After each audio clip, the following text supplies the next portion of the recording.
آقا علی شما ازدواج کردین؟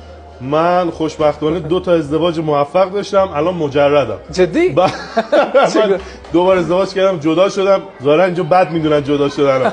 تو ایران مثل حالا ایران نمیگم، تو منطقه خودمون مثل لیسانس دیگه همه دارن. من جدا شدم متاسفانه. هر 2 بار جدا شدم. هر 2 بار جدا شدم. ناراحت نیستین؟ ناراحت که دیگه جدا شدیم، پیش اومد دیگه. حالا تصمیم بعدی هست ان شاء الله. ان شاء الله مورد خوب باشه. بله چرا که نه من میدونم بدون شک مورد بسیار خوب، شاید 10 مورد خوب وجود داشته باشه. سلامت باشین. اعضای فامیل کیا هستن آقا علی در ایران؟ در ایران تمام خانواده من توی ایران زندگی میکنن.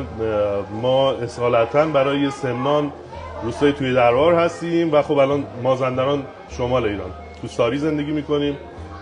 2 تا برادر کوچیکتر از خودم دارم، یکیش که خب محصله، یکی دیگه دکتر دندان پزشکه. پدر و مادر منم، پدرم سرپرستار بوده، نرس بوده